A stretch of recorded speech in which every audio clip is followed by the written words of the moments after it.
उत्तर प्रदेश के प्रयागराज में यूपीपीएससी के खिलाफ 4 दिन से धरने पर बैठे छात्रों को पुलिस ने जबरन उठाना शुरू कर दिया है। उम्मीदवारों का आरोप है कि सुबह सुबह तमाम पुलिसकर्मी सादे कपड़ों में पहुंचे और छात्रों को घसीट कर ले गए। एक छात्रा ने बड़ा आरोप लगाते हुए कहा कि पुलिस ने प्रदर्शनकारी महिलाओं के साथ भी बदसलूकी की है। तो वहीं अब इस मामले में राजनीति ने भी जोर पकड़नी शुरू कर दी है। तो क्या कुछ चल रहा है यूपीपीएससी मामले में, बताएंगे आपको अपने स्पेशल स्टोरी में। नमस्कार, आप देख रहे हैं कैपिटल टीवी उत्तर प्रदेश। मैं हूं आपके साथ पल्लवी सिंह।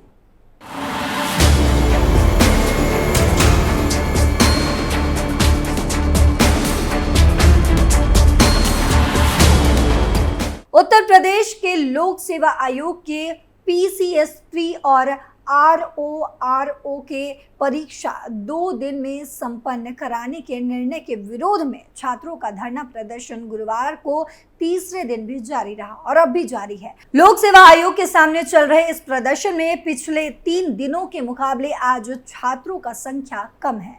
इस बीच वहीं गुरुवार सुबह धरना प्रदर्शन कर रहे कुछ अभ्यर्थियों को पुलिस ने जबरन उठा लिया, जिससे वहां अफरा तफरी मच गई थी। पीसीएस और आरओ परीक्षा को एक दिन में कराने की मांग को लेकर प्रदर्शन पर बैठी एक छात्रा ने बात करते हुए मीडिया कर्मियों से बताया कि पुलिस ने प्रदर्शनकारी महिलाओं के साथ भी बदसलूकी की है। एक प्रदर्शनकारी ने कहा कि सिविल ड्रेस में आए पुलिसकर्मी प्रदर्शन करने वाले कुछ छात्रों को जबरन घसीटते हुए लेकर गए हैं। पुलिस ने 11 छात्र लिए हिरासत में। वहीं इससे पहले बुधवार शाम को भी पुलिस ने 11 छात्रों को हिरासत में लिया था। वे सभी कोचिंग की लाइब्रेरी को जबरन बंद करवा रहे थे। एक तरफ पुलिस का एक्शन हो रहा है तो वहीं दूसरी ओर बड़ी संख्या में छात्र अभी भी धरना दे रहे हैं। पुलिस सभी 11 लोगों का शांति भंग की धाराओं में चालान कर रही है। चालान के बाद एसीपी कोर्ट से जमानत पर रिहा भी किया जा सकता है। क्या है विवाद? दरअसल उत्तर प्रदेश लोक सेवा आयोग ने पीसीएस प्रीलिम्स 2024 और आरओआरओ प्रीलिम्स 2023 परीक्षाओं को 2 दिनों में 2 शिफ्ट में आयोजित करने का निर्णय लिया। इस निर्णय का अभ्यर्थी पहले से विरोध कर रहे हैं। प्रतियोगी छात्र यूपीपीएससी 2024 और आरओआरओ 2023 की प्रारंभिक परीक्षाओं को पहले की तरह एक ही दिन में और एक ही शिफ्ट में कराए जाने की मांग कर रहे हैं। उनका कहना है कि 2 दिन परीक्षा कराए जाने पर होने वाले नॉर्मलाइजेशन से उनका नुकसान होगा और 11 नवंबर को फिर से इस फैसले के खिलाफ दिल्ली से लेकर यूपी तक अभ्यर्थी सड़कों पर उतर आए। वे 1 डे 1 एग्जाम की मांग के साथ प्रोटेस्ट कर रहे हैं। छात्र यूपीपीएससी की परीक्षाओं में नॉर्मलाइजेशन सिस्टम खत्म करने की मांग पर अड़े हुए हैं। उनका कहना है कि लोक सेवा आयोग के नॉर्मलाइजेशन सिस्टम का तरीका निष्पक्ष नहीं है। कब शुरू हुआ नॉर्मलाइजेशन का विवाद? वहीं हाल ही में उत्तर प्रदेश लोक सेवा आयोग ने प्रतियोगी परीक्षाओं में नॉर्मलाइजेशन सिस्टम लागू करने को लेकर एक नोटिस भी जारी किया था, जिसमें बताया गया था कि अगर कोई परीक्षा 2 या 2 से अधिक दिन तक चलती है तो उनका मूल्यांकन परसेंटाइज के आधार पर किया जाएगा, लेकिन अगर 1 दिन की परीक्षा होगी तो उसमें नॉर्मलाइजेशन सिस्टम लागू नहीं होगा। यूपीपीएससी ने बताया कि पीसीएस प्रीलिम्स परीक्षा 2024 और आरओआरओ 2023 की भर्ती परीक्षाओं में नॉर्मलाइजेशन सिस्टम लागू किया जाएगा। क्या है नॉर्मलाइजेशन सिस्टम?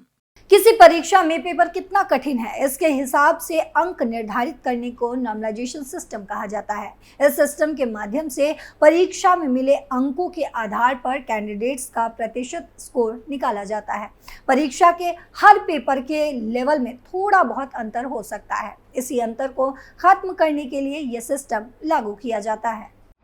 अभ्यर्थी क्यों कर रहे हैं विरोध?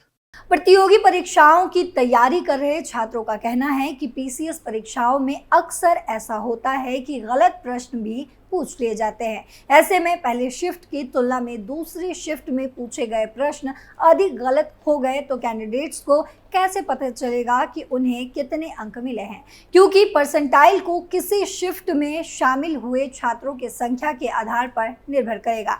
छात्रों के मुताबिक ऐसी स्थिति में अधिक अंक लाने वाले कैंडिडेट्स का भी परसेंटाइल कम हो सकता है। इसी को लेकर विरोध प्रदर्शन भी हो रहा है। वहीं प्रयागराज में यूपी लोक सेवा आयोग के बाहर चल रहे इस प्रोटेस्ट के दौरान सरकारी बैरियर और नामी कोचिंग का बोर्ड तोड़ने के आरोप में 12 लोगों पर एफआईआर दर्ज की गई है। इनमें 2 नामजद और अन्य अज्ञात आरोपी हैं। इसके अलावा माहौल बिगाड़ने की कोशिश करने पर 10 को हिरासत में लिया गया है।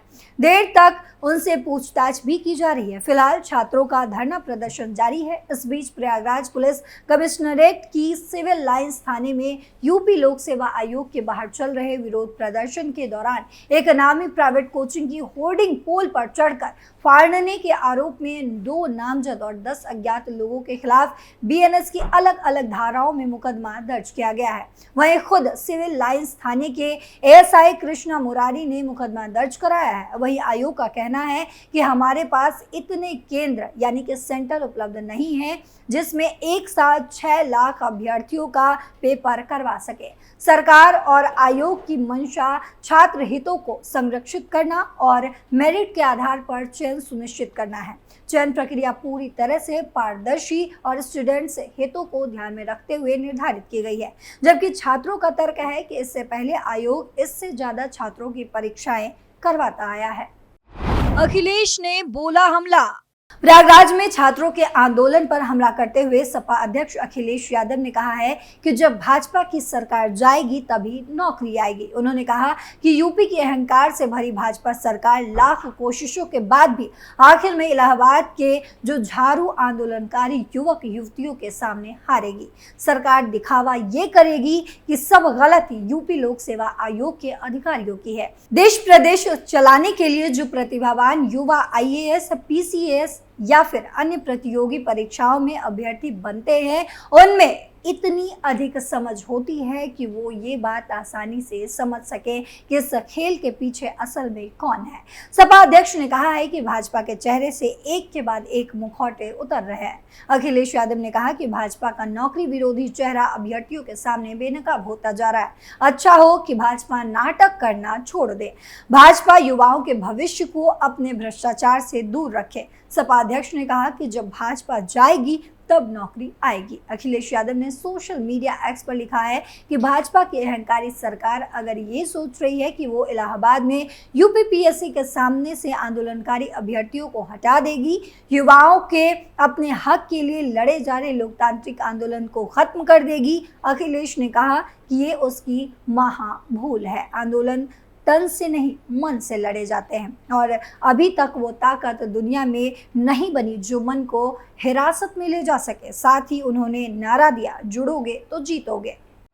मायावती ने भी साधा निशाना। वहीं इस मामले में बसपा प्रमुख मायावती ने भी प्रयागराज में छात्रों के प्रदर्शन के मसले को जोरदार तरीके से उठाया। बसपा प्रमुख ने कहा कि पीसीएस और आरओएआरओ की भी प्रारंभिक परीक्षा 2024 तक समय में करवाने में विफलता को लेकर आक्रोशित छात्रों पर पुलिस कार्रवाई से उत्पन्न स्थिति की खबर का व्यापक चर्चा में रहना स्वाभाविक है। पूर्व सीएम ने सवाल किया कि क्या यूपी के पास एक समय में परीक्षा कराने की बुनियादी सुविधा का इतना अभाव है कि पीसीएस आदि जैसे विशिष्ट परीक्षाएं 2 दिन में करानी पड़ रही है। मायावती ने कहा कि पेपर लीक पर रोक और परीक्षाओं की विश्वसनीयता अहम मुद्दा है। इसके लिए एक बार में ही परीक्षा व्यवस्था जरूरी है। सरकार इस ओर ध्यान दे। साथ ही गरीबी, बेरोजगारी और महंगाई आदि की भी जबरदस्त मार झेल रहे छात्रों के प्रति सरकार का रवैया क्रूर नहीं बल्कि सहयोग एवं सहानुभूतिपूर्ण होना चाहिए। बसपा प्रमुख ने राज्य में सरकारी नौकरी को लेकर भी बड़ा बयान दिया है। उन्होंने कहा कि सरकार खाली पड़े सभी बैकलॉग पर जितनी जल्दी भर्ती की प्रक्रिया पूरी करे, ये कार्य जितनी जल्दी उतना ज़्यादा बेहतर होगा। उन्होंने कहा कि लोगों को रोजी रोजगार की सख्त जरूरत है।